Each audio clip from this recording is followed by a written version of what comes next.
Welcome, everyone.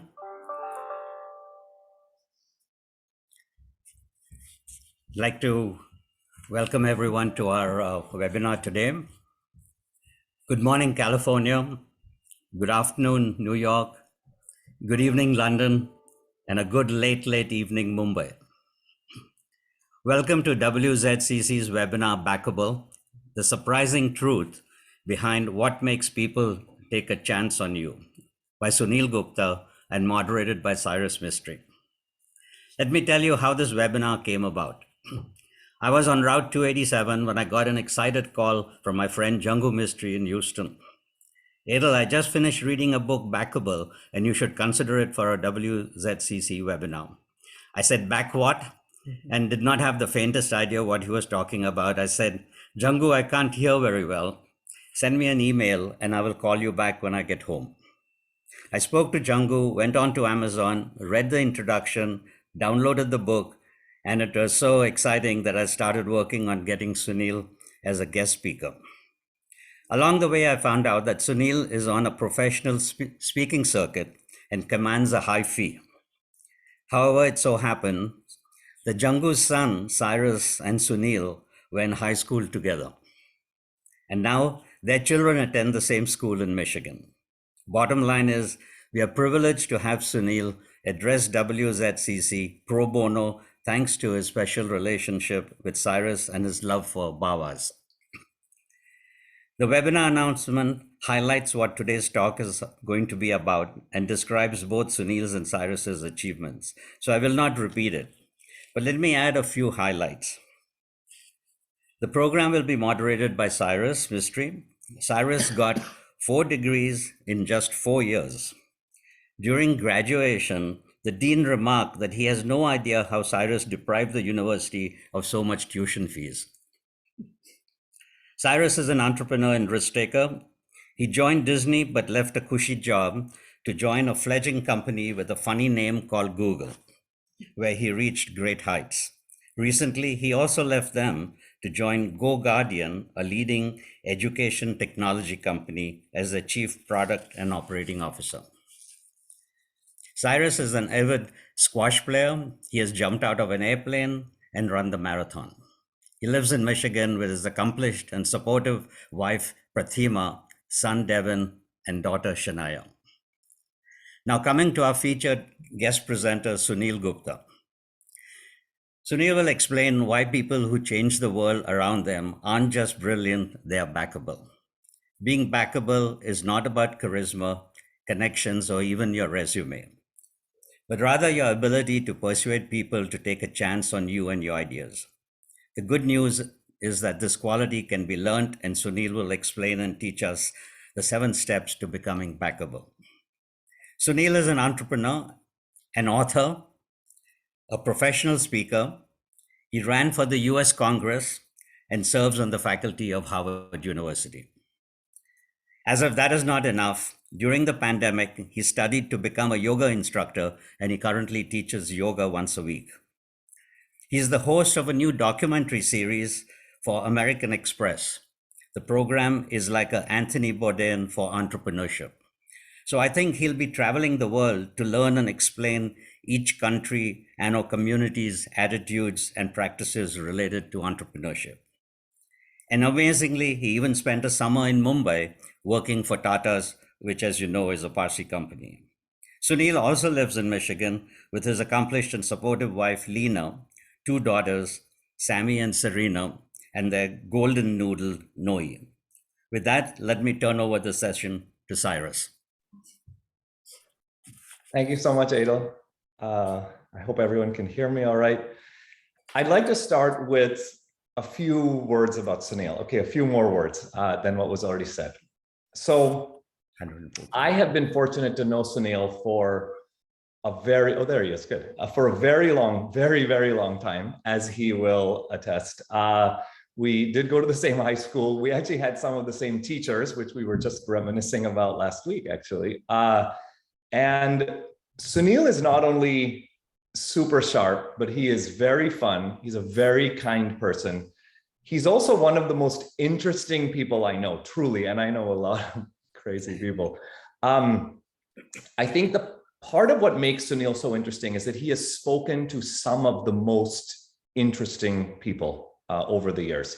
I made a list. I'm going to cheat and read because there's no way I can remember all this. He has spoken to the founder of LinkedIn, the founder of Peloton, the founder of Airbnb, the founder of Lyft, the founder of Uber, Kate Hudson, Martha Stewart, Deepak Chopra, James Cameron, Salman Rushdie, Lin-Manuel Miranda, Tim Ferriss, Van Jones, Jon Stewart, Jack Dorsey, Tim Cook, Michelle Obama, and even the president of Bhutan. And that's just the 18 that I can think of.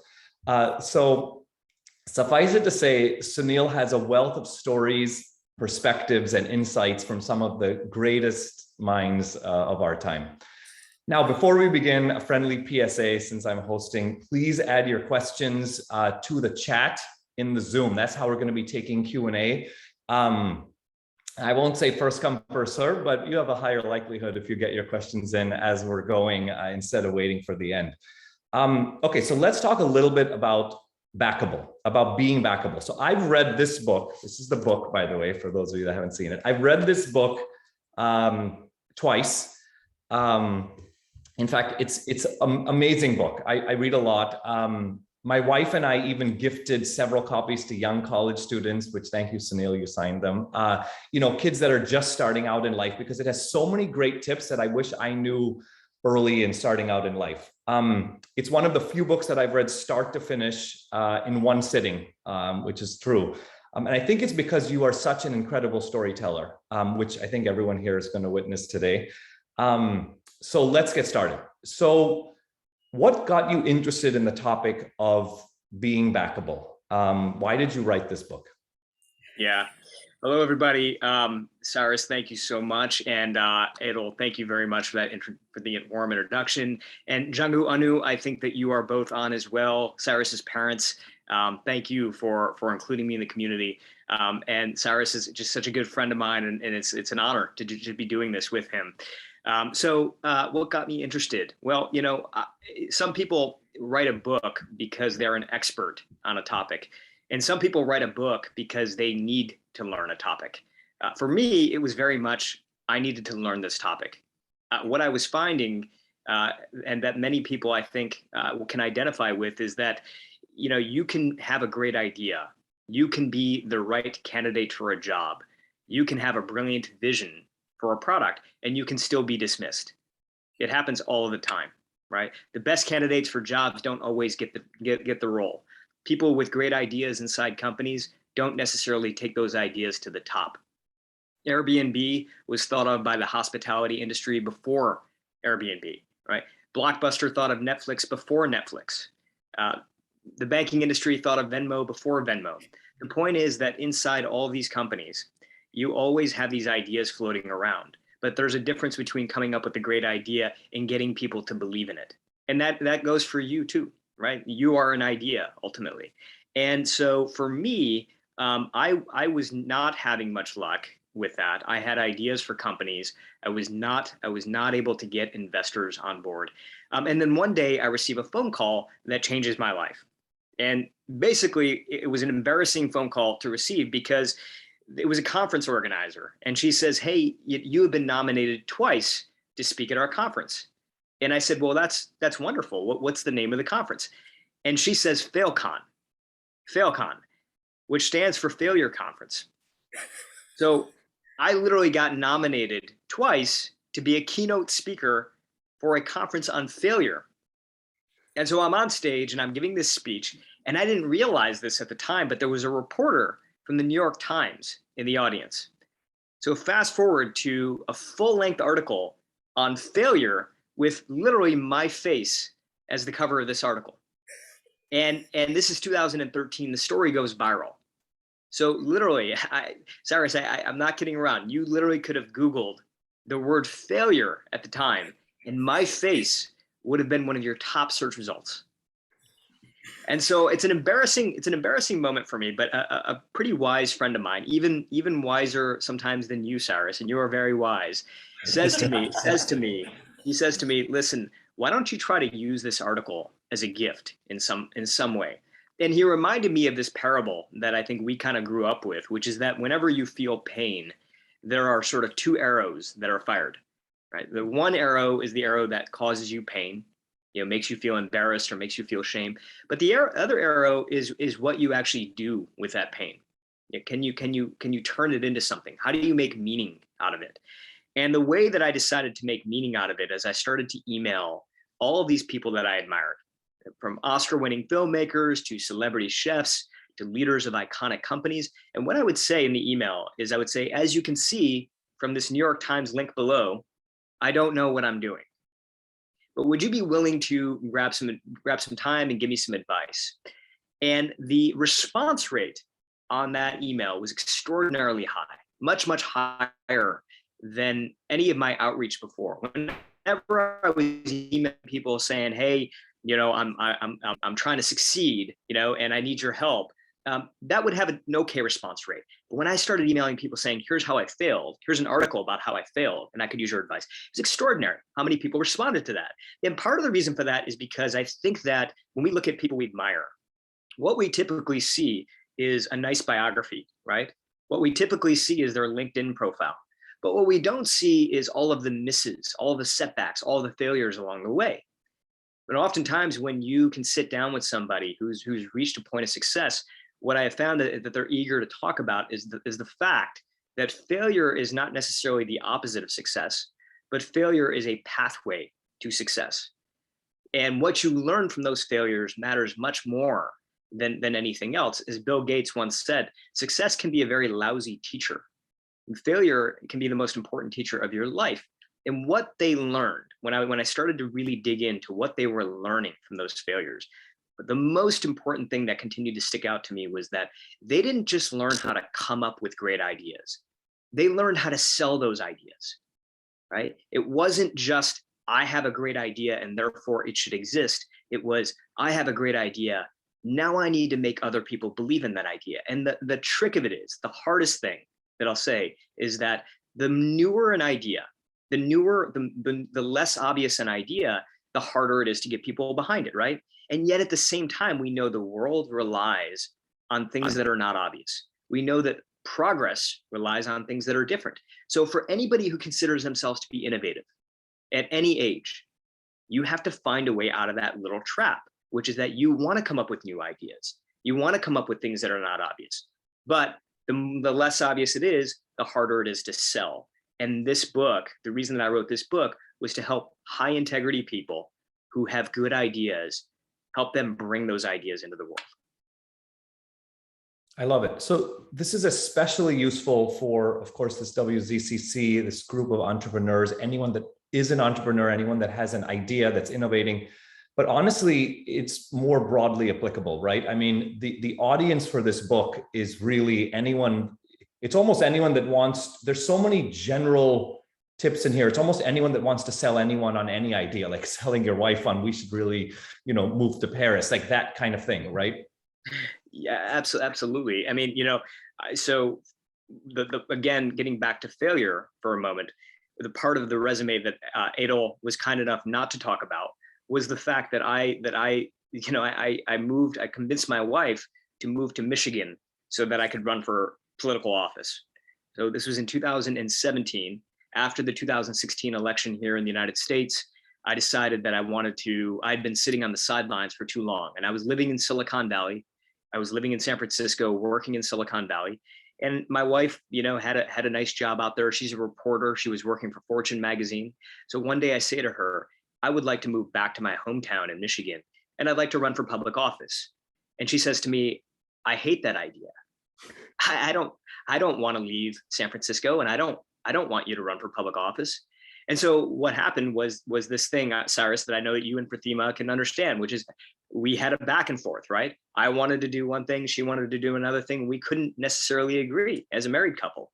And what I kind of realized along the way was that I was treating her very much like I was trying to sell her on something. And one of the concepts that we are about to discuss is this concept of flipping outsiders to insiders. And we'll just jump into it right now, if it's okay. That was my next question. Yeah. Yeah. I mean, I'll tell you a story that really, really stuck out to me, which was that, and then I'll bring it back to sort of Lena and public office, running for public office. But in the book, I talk about Betty Crocker. And Betty Crocker in the 1940s introduced instant cake mix to the market. So they knew, based on all their customer research, that people were going to love these instant cake mixes, because all you had to do was pour water into a mix and then pop it in the oven, and then voila, you get this really tasty cake, right? So who isn't going to want that? So they do a huge marketing campaign. They spend a lot of money. They put these instant cake mixes in grocery stores around the country, and then they wait for the numbers to come in. And what they realize is that no one is really buying these instant cake mixes, and they can't figure out why. And so they hire a psychologist, a guy by the name of Ernest Dykta, to go out into the field and start interviewing customers. And what Dykta comes back with is just absolutely shocking to the executives at Betty Crocker. Dykta says to them, hey, I think you have made the process of making a cake too easy, too simple. And they said, what? What do you mean? He said, well, think about it. When the cake comes out of the oven, the customer actually doesn't feel ownership over that cake, because all they had to do was pour water into a mix. So they really didn't feel like they made the cake. So what Dykta said is, why don't you remove one key ingredient, one key thing, and see what happens? And so they do. As a test, they remove the egg. So now as a customer, you have to go out, you have to buy fresh eggs, you have to bring them home, you have to crack them into the mix, you have to stir it into the mix, and then you pop it into the oven, and sales completely take off. Because now when the cake comes out of the oven, customers actually felt like they were part of the process, right? And psychologists have unpacked this idea over and over again. There was a group out of Harvard that calls this the IKEA effect. And the IKEA effect basically tells us that we place up to 5 times the amount of value on something that we help build than something that we simply buy. So if you compare furniture out there, people, there are people with poorly made futons, poorly made furniture that they love. They love it. They'll never get rid of it because they built it themselves. So what I realized with Lena, was that I was basically trying to get her to buy a piece of furniture rather than turning her into a builder. So ultimately, the way that Lena and I, as a married couple, were able to get on the same page is I finally said to her, listen, I want to move to Michigan and I want to run for public office. And if I win, then of course we'll stay in Michigan. And if I lose, then you get the next choice. No questions asked. We'll move to wherever you want to move to. We'll do whatever you want to do. Did it make the whole thing perfect for her? No. But what it did was it turned her into a builder. She felt like she was really part of the plan. And if you look at innovation, and to your point, Cyrus, it's not just for entrepreneurs, it's for people inside big companies, it's for people who are trying to get mentored. But if you look at any successful career, any successful product, any successful company, any successful political movement, it was never just one person who took it all the way from beginning to end. It was always a group of people. It was always a group that felt founder level ownership. They felt like it felt like it was their idea. People mentor people, not because they just want to be mentors, because in some way they feel ownership over your career, right? So if you look at every successful movement, product, company, it was because it was a group of people who had founder level passion, even though they didn't come up with the idea themselves. You actually call this, by the way, falling in love with the problem, not the solution. I think what you've seen this, right? You've seen entrepreneurs so excited about their solution that they came up with, and they pitch, and all of the people feel like outsiders, and they kind of feel like their only job is to pass judgment on that solution, right? Yeah. Or ironically, if you say, look, I'm mostly there, and all of a sudden you feel them shouting out, hey, have you thought of this? What if you did this? Then all of a sudden you've turned outsiders and insiders. I think that's such a powerful concept for people, and it's really fundamental. Absolutely. In fact, there was a designer that I continued to follow around when I was writing this book. And the reason that I tried to follow people who were not just CEOs of companies, but people who were inside companies is, sometimes as a CEO, you can say, hey, this is the way I want it to be done, and people will follow suit, right? But what if you don't have that type of authority? Well, what if you have influence, but you don't necessarily have authority? And by the way, CEOs often have more influence than authority. And the reason for that is because you can say, go do that, but to have people's hearts be in it, to have people execute as if they want to do it, as opposed to having to do it, but wanting to do it, are two different skill sets, right?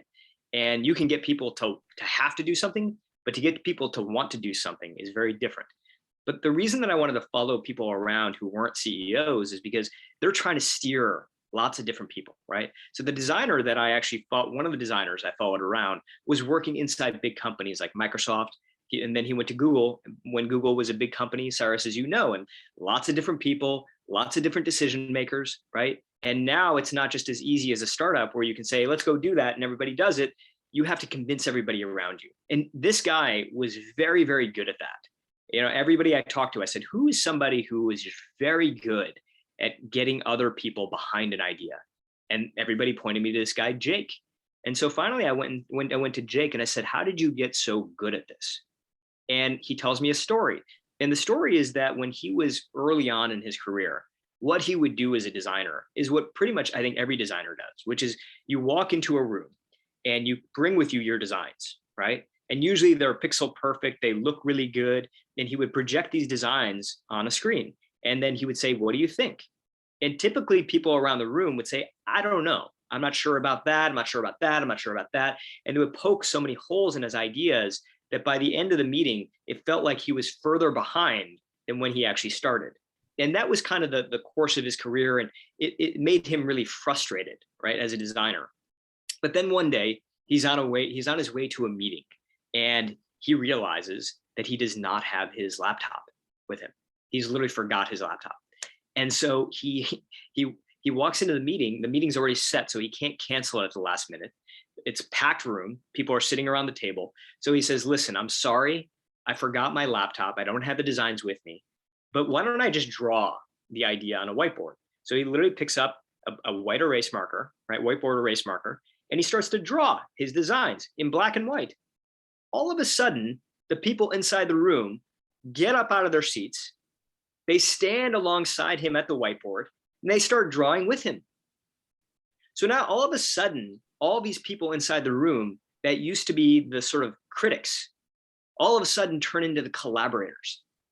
They're drawing alongside him. They're very much part of the idea. He said that in that one meeting, he made more progress than in the 6 months before that, right? 6 months of high fidelity, pixel perfect designs. He was able to make more progress by just drawing it on a whiteboard. So what does that mean? What's the big takeaway here? Well, I think oftentimes when we walk into a room, especially when we have an idea, we feel like we need to present every single detail of that idea, right? Now, oftentimes we're told to be thorough, right? You have to be as thorough as possible. But if you're too thorough, if you share every detail, what happens is you basically shut people out of the creative process, right? One of the things that I think backable people tend to do is they share what something could be, but not exactly how it has to be. They share what it could be, but not exactly how it has to be. So they'll you know, what you find is that people who are not very backable will end up doing 80% of their slides up front, right? If you have a 1 hour meeting, they'll talk for 30 to 40 minutes, and then they'll allow a little bit of time for Q&A. Backable people tend to do the opposite. They walk in, they give 15 minutes, maybe overview. Here's what I have. And then they open it up for discussion. What do you think? Now, I just want to be really clear about one point here. That doesn't mean that because you're only giving a 15-minute presentation, you're half as prepared as if you're giving a 30-minute presentation. You actually have to be twice as prepared. And the reason for that is because it's much, much harder to have a discussion than it is to give a presentation. Right? It's very easy to walk into a room with a written script and then just give the script and then leave, right? That's pretty easy to do. What's much harder, Cyrus, is for me to walk into a room and say, this is a vision that I have. And by the end of this, I want you and I to feel like it's our vision. It's you and me both. If I do that successfully, that means asking you the right questions. That means pulling in the right input. It means studying your background.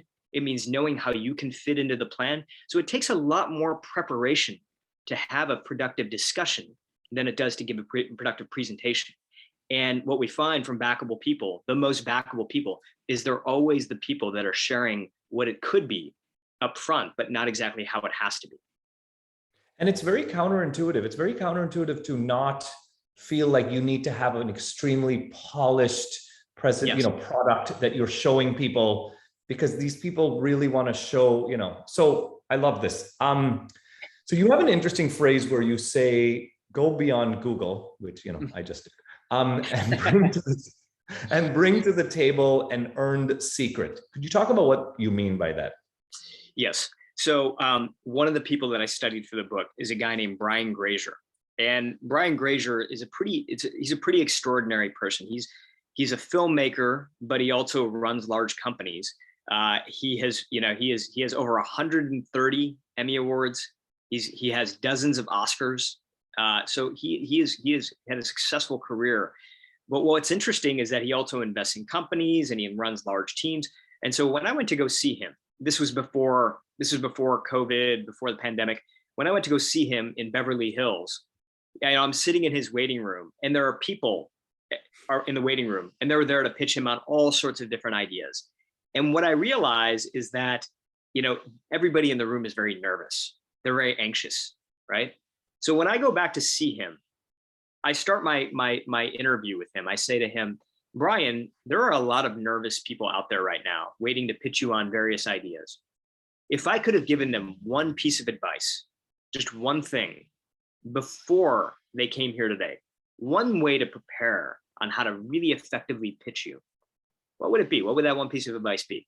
And he thinks about it for a moment. He says, give me something that I can't easily find on Google.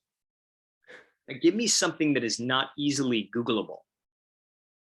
And I thought that was so interesting because the more decision makers that I studied, right, people who are venture capitalists, people who are gatekeepers inside companies, what I found is that the best, most backable presentations, they tend to be based on an insight that is not obvious, right? That you have personally gone out and found.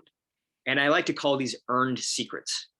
You have gone out into the world and you have found something that not a lot of other people know, right? And you've done that yourself. And then you took that insight and you brought it in, you took that secret and you brought it inside the room. So I'll tell you, when I was starting my company, Rise, what we did was we did one-on-one nutrition coaching right over your mobile phone. And you got matched with a nutritionist. When I was trying to find my first customers, I didn't really have a good method. I didn't have a good way of doing that. So what I did was I actually went to Weight Watchers meetings. So Weight Watchers is a company where people go to lose weight, right? And what I would do is I would stand outside of those meetings. And right before people would walk into the meeting, I'd say, hey, would you mind if I shared with you this app that I built, right? And most of the time people would say no, but every once in a while somebody would say yes. And so I would get to share them with them this new app that I had built, and I would got my first paying customers that way. Now, I thought initially that would not be a story that investors would warm up to because it wasn't very sophisticated. I was literally walking around the street getting my first customers, and this was a technology company. So I assumed that they would want me to have a technology focused story on how I got my first customers. That turned out to be the part of the story. That turned out to be the part of the pitch that they loved the most, because I had gone out into the world. I had gone beyond Google, and I had found insights. I had found information, and now I was bringing that into the room. So what does that mean practically for anybody who's listening right now? Finding earned secrets, it doesn't even have to be, revolutionary or groundbreaking. It literally can be, you go out and you talk to customers. You go out and talk to competitors' customers. You test drive competitors' products. The way that I think about it is, before I go into a meeting, what would most people do to prepare for this meeting, right? What would most people do? And then figure out how to take one more step. What can you do to take it one step further than that? That's all. By the way, it's so true. I've seen this firsthand. When you can bring first-party interesting research insights into a meeting, executives, they see graphs all day, but all of a sudden they lean in and they're super interested because you told me something that I couldn't just look up on a graph or on a dashboard or something that you gave me. You literally gave me something novel, interesting, and I think there's a lot of value in that. This is, by the way, quick reminder to the audience, we're getting very close to Q&A, and so please do add your questions to the chat. Okay, so going back to this point of counterintuitive, which I love this thread. Many people would think the most important thing they can do is to spend as much time as they can getting as much information as they can and just being well informed. But what you found is well informed is important, but not sufficient. It actually has a lot more to do with energy and the conviction that you bring. Yes. Would you agree with that? 100%, 100%. You know, I think that one of the mistakes that I see people make is that they think of an idea and they almost immediately go to presentation mode, right? How am I going to present this? Sometimes I'll see entrepreneurs, for example, who will immediately start a slide deck, right? What they're doing is they're skipping in a very, very important step. And that very important step is what I call convincing yourself first. Convince yourself first before you try to convince others, right? Because what ends up happening is that you find people walk into a room with a very, very polished and pretty slide deck, set of PowerPoint slides, but then you start pushing and you start asking them questions and you realize that they haven't taken the time to really convince themselves first. It's part of the reason, by the way, that Jeff Bezos at Amazon decided to get away from slides. Because what was happening inside Amazon is that people were walking in with these slide decks, and then Bezos would start asking questions, and he's a pretty tough question asker, right? And people wouldn't know the answers. And he would say, well, what is going on? I'm seeing these 30, 40 slide decks. They look beautiful, but there's no substance underneath. I'm not getting any sense of real meat here. So that's why he did away with slides. And he said, if you want to come present an idea to me, you need to write a 4 to 5 page narrative, right? Yep. With real paragraphs, real sentences. And why? Why did he do that? Well, part of the reason for it is because if you're writing something sentence by sentence, now you actually have to explain yourself, right? Now you actually have to use words like because. I believe this because of this, right? And you have to start explaining the way that you got from point A to point B, right? You're not just talking about point B, but you're talking about everything that happened in between. And that's where conviction really happens. Now, it doesn't necessarily mean, by the way, Cyrus, that in order to build conviction, it needs to be that every single detail is figured out, right? Getting back to some of the things we talked about before. But what it means is that you know your blind spots, right? You know what you don't know, which most people don't know what they don't know, especially when it comes to a new idea. So doing enough research and looking at the angles to be able to say, yeah, there are 10 things that we need to solve here.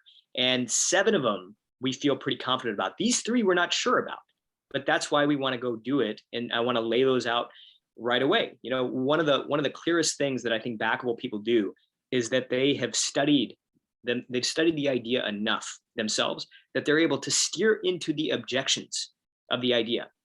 So oftentimes what you'll find is that people will walk into a room and they'll steer into the strengths of their idea, and they're almost sort of fingers crossed that no one's going to bring up the weaknesses of the idea, right?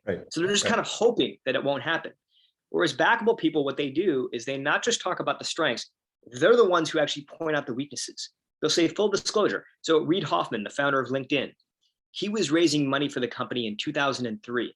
And I think a lot of people here will remember 2003 was not a good time to be raising money for an internet company, right? The bubble had just burst. No one was really funding internet companies that didn't have revenue. And at that point in time, LinkedIn wasn't making a dime of revenue, right? But he's out there and he's trying to get investors on board. And he could have said, he could have tried to ignore that fact. But instead what he did is he went in and he said, listen, I'm going to say this right out the gate. We're not making any money right now. But I have 3 ideas, 3 ways in which I believe we can make revenue over the next 5 years. Three ways I think we can earn money, right? And so what that did, when I asked him about why did you do that, he said it did a couple things for him. Number one is it earned him a lot of credibility.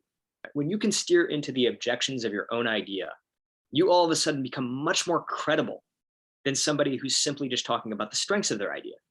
But the second thing that I thought was very interesting is all of a sudden, the people inside the room started to help him solve that problem, right? All of a sudden, people said, yeah, those are 3 interesting ways to make money. Here's another one. Or here's another thing you can do. So when you walk into a room, one of the things we have to realize is that oftentimes by nature, especially with smart people can be very critical, right? They want to sort of poke holes in ideas. That's kind of who we are as human beings. But if you can steer into the objections of an idea, all of a sudden you can flip somebody from a critic to a collaborator, which is a really magical thing. I love it. By the way, the Amazon thing is interesting. I haven't told you this yet, but literally the ex-Amazon people that work for me now, they do meetings Amazon style, which is literally they do no slide deck, and they reserve the first 10 minutes for everyone to sit silently and read the document. So they literally give people the mental space to absorb all of it, right? Because people are so busy, they don't come prepared, but this also makes sure everyone's aligned, they've read it, and then it's just discussion for the next 40 minutes. But it's such an interesting, the way you say it, I love that. And steering into objections is, I've seen it, even on Shark Tank when they, it makes a big difference. Okay, so last one before we get to questions, I promise, for all the people that are asking questions. I really liked your concept of the 4 C's. I think I remember most of them, as a way to create, your backable circle. Can you give some background and talk about the importance of that? This will be the last one. Absolutely. So, one of the things that I found is that backable people tend to have this mantra. And the mantra is that long-term success comes from short-term embarrassment.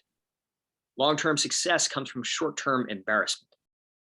But if you're going to embarrass yourself, you might as well start with people who you are close to, who are friendly to you, right? Don't save the embarrassment for the room, for the real room, for the big moment. Embarrass yourself first in front of friends. And what I found is that backable people tend to surround themselves with 4 different types of people. And the more I looked at the types of people backable people were surrounding themselves, I found 4 distinct personalities. And I call these the 4 C's. And the first C is your collaborator, So Cyrus, I think you and I are collaborators, right? You're my collaborator. Whenever I bring an idea to you, you know how to help me build that idea, right? You know how to, you use language like yes and. When you and I are together, it almost feels like we're in a bit of a musical jam session together, right? And you need that collaborator who's going to help build your idea. The second is your coach. And your coach is different than your collaborator, because if your collaborator is thinking about why your idea is good for the market or good for the company, your coach is really thinking about why is this idea good for you? And the reason that matters is because oftentimes we find people who are into an idea because it's good for the market, but they're not emotionally passionate about the idea themselves. And one of the things I found when I was working inside venture capital is that companies don't just run out of financial runway. They run out of emotional runway. Literally, they just don't have enough juice anymore to keep pursuing the idea, right? And that's because anytime you're trying to create anything new, you're gonna be on the receiving end of rejection. You're gonna be on the receiving end of failure and setbacks. And you need to have that emotional juice to get through those moments. And you're only gonna have that if it's something you truly believe in.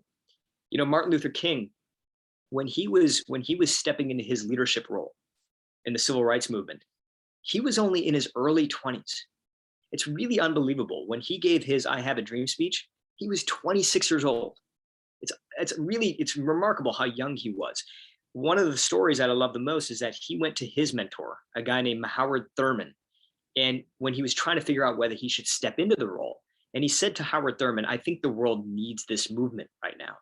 And what Howard Thurman said to him, which I'll always remember this story, is don't just ask what the world needs. Ask what makes you come alive. Because what the world really needs is more people who have come alive. And your coach is somebody who knows you intimately well enough to say, not just the world needs this, but this makes you come alive. Right? The third C is your cheerleader. And it sounds sappy, it sounds cheesy, but we all need a cheerleader, right? Somebody we can call and they're going to give us that last bit of juice we need before we get into the room, right? And then the fourth, I think, is probably the least appreciated, but potentially the most important, which is your critic, right? And your critic, I define as somebody who has your best interest at heart, right? But they're not afraid to tell you how it is. They're not afraid to point out the blind spots. And the reality is that most of us tend to push our critic out because critics can be annoying, right? Especially if you have a new idea, you don't want somebody who's necessarily poking holes in it, right? It can feel deflating. But what we find is that backable people tend to really, truly embrace their critic because they know ultimately that it's the critic that's going to get them ready for the big backable moments that they need in order to succeed. So those are the 4 C's. And I want to say this too, just really quickly, because over and over again, as I was writing this book, I wrote this book as a business book, right? But what I realized is that backable, some of the things I was learning, it wasn't just important for business, it was important for life. And life right now, especially given everything that's happening right now with the world, especially over the past 20 months and the isolation that a lot of us, I think, have felt, and not being able to be connected with one another in person. One of the things I found is that having a circle of people is just so important, right? Again, not just for business, but for life. One of the countries that I had a chance to spend time in is Bhutan. And Bhutan is, a small country right in between India and China. And what makes it really pretty amazing is that they are the only country in the world that measures itself based on what they call gross national happiness. Gross national happiness. So GDP and economic growth, very important, but it all rolls up into the happiness of their people, right? That's the higher level metric. And so when I was on the ground, I had a chance to spend time with the research team, the team that have been collecting this data. And it's not perfect, but for 50 years, they've been iterating this. And I asked them, I said, listen, is there one question that you can ask someone that can truly give you a good indicator of their level of happiness? And they said, yeah, as a matter of fact, there is. And the question is, if you were in real trouble right now, who could you call and know with 100% certainty they would be here for you? And they believe people who have a clear answer to that question have a higher likelihood of being happy. But there's a twist. And the twist is, whose list are you on? Who can call you and know with 100% certainty that you will be there for them?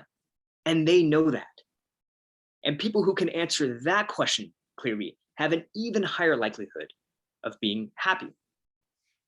And so one of the practices that I've taken to, and I would encourage everybody who's listening right now to maybe even give this a shot, which is just at some point today, write down the names of 3 to 5 people who you don't see every day. You don't live with them, you don't see them every day, but 3 to 5 people who could call you, and no matter what, you would get in a car, you get on a plane, you do whatever it took to be there for them. And then just simply ask yourself one question. And that question is, do they know that? Do they 100% know that? And if the answer to that is no, or even if the answer is maybe, I would encourage you to just give them a call, especially now, especially in the times that we're in. Give them a call and just let them know that you are on their list. I love that. That's good. I wonder how many lists on that. That's good. Okay, those were amazing stories. Thank you so much. We have a lot of questions. I'm gonna try to get to as many as I can, and I will be cheating and reading. These are live, okay? Yep. So how did you make your failures and your challenges, how did you turn them into your strengths in your professional and your personal life? Yeah, I think that mistakes, tend to go in one of 2 directions, right? And the first direction is I made a mistake and I'm just going to get back on the horse and I'm going to keep going, right? And we tend to sort of think about this as grit and resilience, right? Is I had a setback, I'm going to keep going. It's a truly admirable skill to have that, but I think it only covers one half of the equation, right? The other path is where you have that sense of resilience and grit, but you take a moment to reflect, right? So before getting back up on the horse and saying, giddy up, let's go, you're taking that moment to really reflect on what happened, right? What happened here? So when I was pitching Rise, the first dozen investors said no. They flat out rejected my company. And so I still remember I was living in San Francisco at the time, and I got together with a friend for coffee, a friend that I went to law school with. And I was complaining. I'm like, listen, I don't know what's happening here. It's really frustrating. And my friend asked me one question. that completely changed my way of thinking about things. And that question was, why? And I looked at him, I said, why what? He said, why are they passing on your idea? And I thought about it for a moment. I said, well, because they don't like the idea. It's not for them. And he said, but yeah, but why? Do you know why? And it occurred to me that I didn't. People would send me an email and they'd say, hey, thanks for sharing that idea with us. And we're going to take a pass. It's not for us. I would never email them back, and I'd say, hey, can you just tell me more? Tell me why, right? So after that coffee, I literally went back to all the investors, every single one of them that said no to me. And what I emailed them with, and this is important, is I emailed them with, hey, I'm not trying to change your mind. I'm not trying to pitch you again. But if you're willing, I would love to just get your feedback. And again, I'm not trying to change your mind, but I'd love to get your feedback on what would it have taken for you to have said yes? What would it have taken, right? Perfect. And not everybody even responded to that email, but quite a few actually did, right? And they jumped on the phone with me and they said, well, look, here's what we thought you were missing. And as it turns out, what I thought I was missing wasn't the things that they told me that I was missing. So had I not had those conversations, I literally would have been working on the wrong problem. But because they gave me that feedback, I was able to now channel the rest of my runway, the rest of my time into solving the right problem, which was actually retention. Retention was my biggest problem. That was the thing that they were worried about the most. And so I went and solved that. I really focused on that. And then the interesting thing is that I went back to all those investors months later after getting more data and learning more things. And two of those investors that had initially passed said yes. They became some of my first investors. So taking that moment to reflect and understand what went wrong is very important. It's not just resilience, but it's resilience plus reflection. That's awesome. There's actually some VC partners on the call, and they will appreciate this story extremely well, right? Because they'll understand it from both sides. Right. So, okay, I'm trying to read. My gosh, there's so many questions. This is interesting. Should we pursue something that the world needs? Maybe it has it, but not in its best form, or what we can give to the world, meaning our competence, if that exists. What do you think? I think they're one and the same. But I have a little game that I play with my girls. I have two daughters. I have a 9-year-old and a 4-year-old, and I play a little game with them every morning. And the game is, I say to them, "What is the meaning of life?" And they say, "To find your gift." And then I say, "Well, what is the purpose of life?" And they say, "To give it away." Right? It's based on a quote from Picasso. Picasso said, "The meaning of life is to find your gift, and the purpose of life is to give it away." So getting to the question that you just asked, I believe that you going out there and finding your competency, finding your gift. But again, it's not just what's inside here. It's really what's inside here, right? It's not just mental, but it's emotional, it's soul, it's the thing that makes you come alive.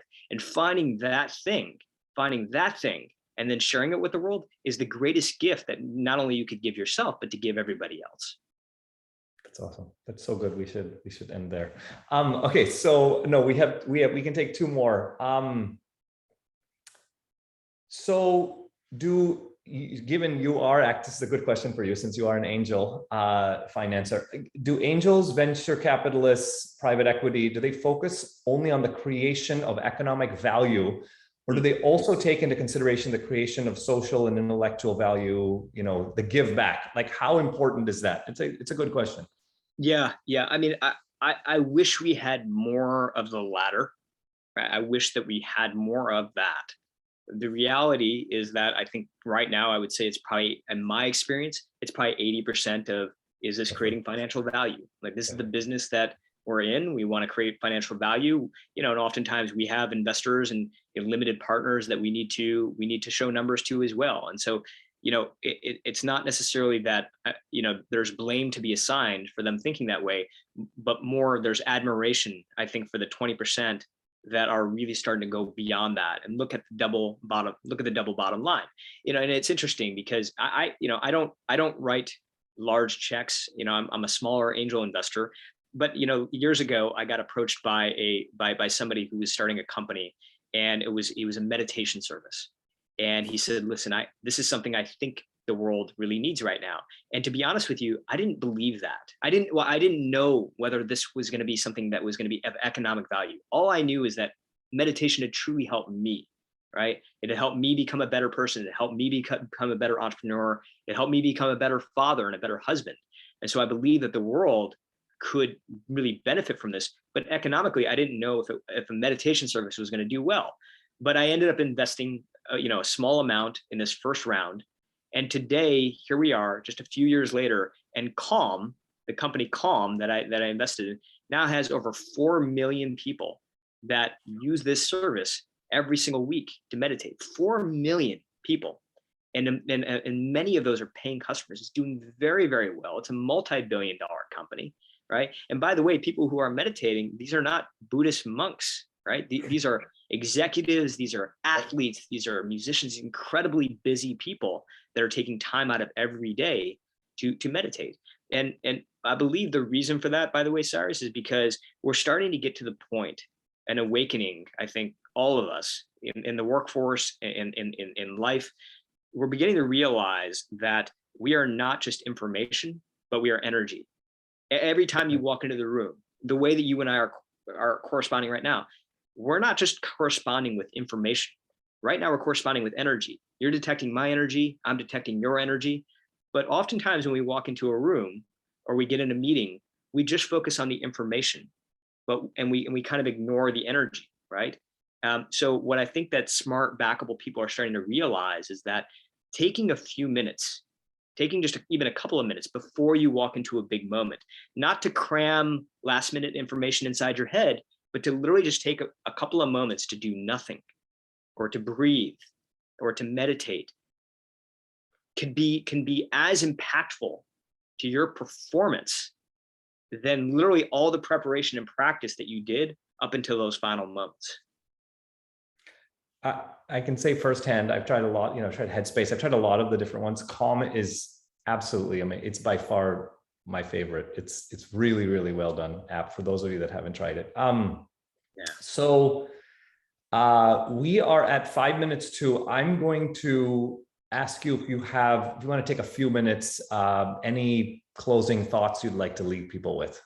Oh, well, hey, first of all, again, thank you so much. And Jung-Gu, thank you for reading the book and then passing it on to Edul. And Cyrus, of course, I just love talking to you. I feel like I could just talk to you for forever. And so I'm really grateful to this community.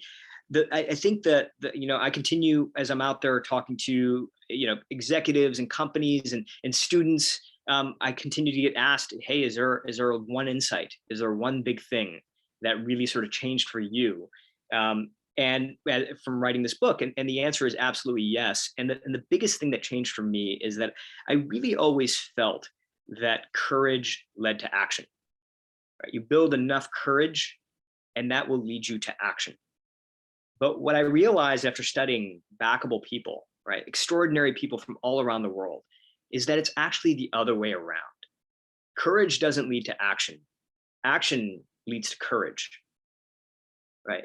Most of the people, one of the things that I continue to hear from people that I try to mentor, or thinking about getting into something, thinking about bringing their idea into the world, the three most common words I'll hear are, I'm not ready. Right. I'm not ready to run with that idea. I'm not ready to jump to that company. I'm not ready to make that shift that I know makes me come alive.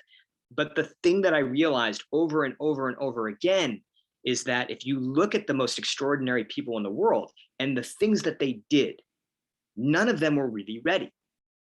Like 3 friends from design school were not ready to start Airbnb. A mid-level talent manager was not ready to start SoulCycle. A 15-year-old from Stockholm, Sweden was not ready to build the world's largest environmental movement. And yet Greta Thunberg is Time Magazine's youngest ever person of the year. And there were setbacks and there were failures, there were mistakes along the way, but they all sort of had this mantra, which is that long-term success comes from short-term embarrassment. And so we might as well start now. And they tend to play this game that I now call the game of now. And my favorite game of now story is the story of a woman named Damayanti Hingorani. And Damayanti Hingorani, what makes her story really fascinating is that she was born right on the border of India and Pakistan. So she was part of everything that happened with partition. She found her way into a refugee camp where they didn't have any running water, no electricity. This was, the 1940s. And she had this very unlikely dream. And the dream was that one day she wanted to become an engineer with Ford Motor Company. And her parents got behind the dream. They saved literally every rupee they had to get her on a boat where she got to the United States. She got a scholarship to Oklahoma State University. And the day after she graduates, she goes to Detroit, Michigan to apply for her dream job. But this hiring manager comes into the room and he looks at her application and he looks at her resume and he says, well, wait a second, are you applying for the job of an engineer? And she says, yeah. And he says, look, I'm sorry. We don't have any female engineers working here right now. And so she's really deflated in this moment. Really, it's a brutal moment for her. So she gets up, she picks up her resume, picks up her purse, and she begins to walk out of the room. And then almost in this last moment of courage, she takes action.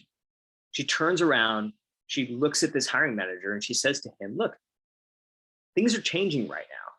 And if you don't have any female engineers, then you should do yourself a favor and hire me now.